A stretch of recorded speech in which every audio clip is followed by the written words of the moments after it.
Hello friends, welcome to competition time. दोस्तों, जैसे कि आप सभी को पता है, सीजी व्यापम के द्वारा 27 अगस्त को महिला पर्यवेक्षक की एग्ज़ाम आयोजित की जाने वाली है।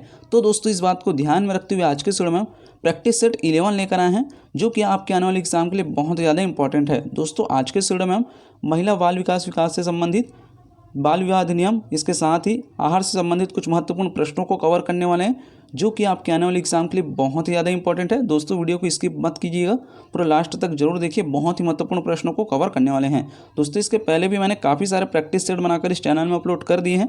यदि आपने इस वीडियो को अभी तक नहीं देखा है तो इस वीडियो के आई बटन में उन सभी वीडियो का लिंक आपको मिल जाएगा। उन सभी वीडियो को भी आप जरूर देखिए, बहुत ही महत्वपूर्ण प्रश्नों को कवर किया गया है।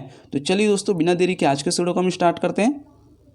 प्रश्न नंबर पहला दिया हुआ है, बाल विवाह प्रतिषेध अधिनियम 2006 के द्वारा निर्देशित किया गया है।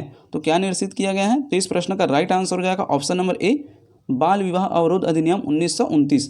बाल विवाह प्रतिषेध अधिनियम 2006 के द्वारा निर्देशित किया गया है। तो इस प्रश्न का राइट आंसर हो जाएगा ऑप्शन नंबर ए, बाल विवाह अवरोध अधिनियम 1929। चलिए दोस्तों, बढ़ते हैं अगले प्रश्न की ओर।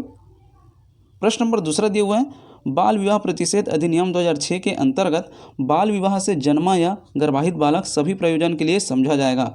तो क्या समझा जाएगा? तो इस प्रश्न का राइट आंसर हो जाएगा ऑप्शन नंबर ए, धर्मज। बाल विवाह प्रतिषेध अधिनियम 2006 के अंतर्गत बाल विवाह से जन्मा या गर्भाहित बालक सभी प्रयोजन के लिए समझा जाएगा। तो इस प्रश्न का राइट आंसर हो जाएगा ऑप्शन नंबर बी, अधर्मज। सॉरी, ऑप्शन नंबर बी इसका राइट आंसर होगा, अधर्मज इसका राइट आंसर है। तो प्रश्न नंबर दूसरा का right answer option number B, अधर्मज।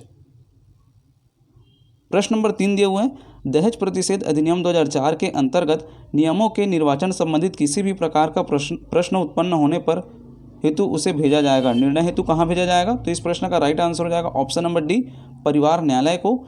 प्रश्न पूछ रहा है कि दहेज प्रतिषेध अधिनियम 2004 के अंतर्गत नियमों के निर्वाचन संबंधित किसी भी प्रकार का प्रश्न अगर उत्पन्न होता है तो उसको निर्णय के लिए कहाँ भेजा जाएगा? तो आपको याद रखना है, इस प्रश्न का राइट आंसर हो जाएगा ऑप्शन नंबर डी, परिवार न्यायालय को भेजा जाएगा। चलिए दोस्तों, बढ़ते हैं अगले प्रश्न की ओर। प्रश्न नंबर 4 दिए हुए हैं, टोनही प्रताड़ना निवारण अधिनियम 2005 के अंतर्गत समस्त अपराध विचारणीय होंगे। तो कहाँ होंगे? तो इस प्रश्न का राइट आंसर हो जाएगा ऑप्शन नंबर बी, कुटुंब न्यायालय द्वारा। टोनही प्रताड़ना निवारण अधिनियम 2005 के अंतर्गत समस्त अपराध जो है कुटुंब न्यायालय में विचारणीय होंगे। तो इस प्रश्न का right answer option number B. प्रश्न नंबर 5 दिए हुए हैं, बालक अधिकार संरक्षक आयोग अधिनियम 2005 के अंतर्गत बालक अधिकारों में शामिल है। तो क्या शामिल है? तो इस प्रश्न का राइट आंसर हो जाएगा ऑप्शन नंबर सी, ए तथा बी दोनों सही हैं। ऑप्शन ए दिए हुए हैं, 20 नवंबर 1989 को बालक अधिकार संबंधी संयुक्त राष्ट्र अभिसमय में अंकित बालकों के अधिकार। ऑप्शन बी में दिए हुए हैं, 11 दिसंबर 1992 को भारत सरकार द्वारा अनुसमर्थित बालकों के अधिकार। तो ये ऑप्शन नंबर ए और बी ये दोनों सही हैं। तो प्रश्न पूछेगा यदि कि बालक अधिकार संरक्षक आयोग अधिनियम 2005 के अंतर्गत बालक अधिकारों में शामिल है, तो आपको याद रखना है ऑप्शन ए और बी इसका राइट आंसर हो जा। तो इस प्रश्न का राइट आंसर हो जाएगा ऑप्शन नंबर सी, ए और बी दोनों सही हैं। तो इस प्रश्न का right answer option number C. प्रश्न नंबर 6 दिए हुए हैं, बिना अतिरिक्त खर्च के कुपोषण दूर करने का सही तरीका है। तो क्या है सही तरीका? तो इस प्रश्न का राइट आंसर हो जाएगा ऑप्शन नंबर डी, उपरोक्त सभी। ऑप्शन ए दिए हुए हैं, अंकुरित दालों का सेवन। ऑप्शन बी दिए हुए हैं, खरीदीकृत खाद्य पदार्थों का सेवन। ऑप्शन सी, मिश्रित खाद्य पदार्थों का सेवन। तो बिना अतिरिक्त खर्च के कुपोषण दूर करने का ऑप्शन नंबर ए, बी, सी ये तीनों सही तरीका है। तो इस प्रश्न का right answer option number D, उपरोक्त सभी। प्रश्न नंबर 7 दिए हुए हैं, सामान्यतः जन्म के उपरांत शिशुओं को मां का दूध कब दिया जाना चाहिए? तो ये बहुत ही इंपॉर्टेंट प्रश्न है। तो इस प्रश्न का राइट आंसर हो जाएगा ऑप्शन नंबर ए, जन्म के आधे घंटे बाद। सामान्यतः जन्म के उपरांत शिशुओं को मां का दूध कब दिया जाना चाहिए? तो इस प्रश्न का राइट आंसर हो जाएगा ऑप्शन नंबर ए, जन्म के आधे घंटे बाद जो है शिशुओं को मां का दूध दिया जाना चाहिए। प्रश्न नंबर 8 दिए हुए हैं, मुख्यमंत्री बाल संदर्भ योजना का उद्देश्य है। तो क्या है? तो इस प्रश्न का राइट आंसर हो जाएगा ऑप्शन नंबर ए, गंभीर कुपोषित बच्चों को कुपोषण चक्र से बाहर लाना।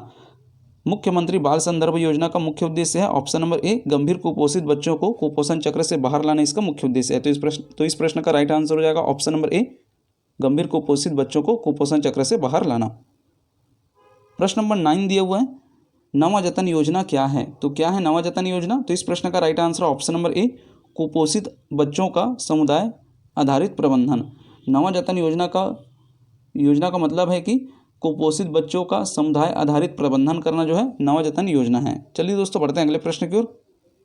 प्रश्न नंबर 10 दिए हुए हैं, 7वें माह से कई बच्चे हमारे राज्य में कुपोषित होने लगते हैं, तो इसका मुख्य कारण क्या है? तो क्या है? तो इस प्रश्न का तो इसका मुख्य कारण क्या है? तो इस प्रश्न का राइट आंसर हो जाएगा ऑप्शन नंबर ए, माँ का काम पर वापस जाना, ऑप्शन बी, टीकाकरण उचित समय पर न हो पाना, ऑप्शन सी, पूरक आहार प्रारंभ न करना। तो ये ऑप्शन ए, बी, सी ये तीनों जो है इसका मुख्य कारण है। तो इस प्रश्न का राइट आंसर हो जाएगा ऑप्शन नंबर डी, उपरोक्त सभी। यदि प्रश्न पूछता है कि 7वें माह से कई बच्चे हमारे राज्य में कुपोषित होने लगते हैं, इसका मुख्य कारण क्या हो सकता है? तो आपको याद रखना है, माँ का काम पर वापस जाना ये भी हो सकता है, टीकाकरण उचित समय पर ना करना ये भी है, ऑप्शन सी, पूरक आहार प्रारंभ ना करना ये भी है। तो इस प्रश्न का राइट आंसर हो जाएगा ऑप्शन नंबर डी, उपरोक्त सभी। प्रश्न नंबर 11 दिए हुए हैं, कुपोषण मुक्ति हेतु आंगनबाड़ी केंद्रों में दी जाने वाली सामग्री है, तो क्या है? तो इस प्रश्न का राइट आंसर हो जाएगा option number A, ready to eat. कुपोषण मुक्ति हेतु आंगनबाड़ी केंद्रों में दी जाने वाली सामग्री जो है option number A, ready to eat है। तो इस प्रश्न का right answer option number A. प्रश्न नंबर 12 दिए हुए हैं, जिंक पूरक देने का लाभ है, तो क्या लाभ है जिंक पूरक देने का? तो इस प्रश्न का right answer option number C, दस्त की आवृत्ति को घटाना। ये बहुत ही इंपॉर्टेंट प्रश्न है, ये प्रश्न 2-3 बार आ चुका है। जिंक पूरक देने का लाभ है ऑप्शन नंबर सी, दस्त की आवृत्ति को घटाना। तो इस प्रश्न का right answer option number C. प्रश्न नंबर 13 दिए हुए हैं, मुख्यमंत्री बाल संदर्भ योजना छत्तीसगढ़ प्रदेश में कब से प्रारंभ की गई थी? तो कब से प्रारंभ की गई थी? तो इस प्रश्न का right answer option number C, June 2009।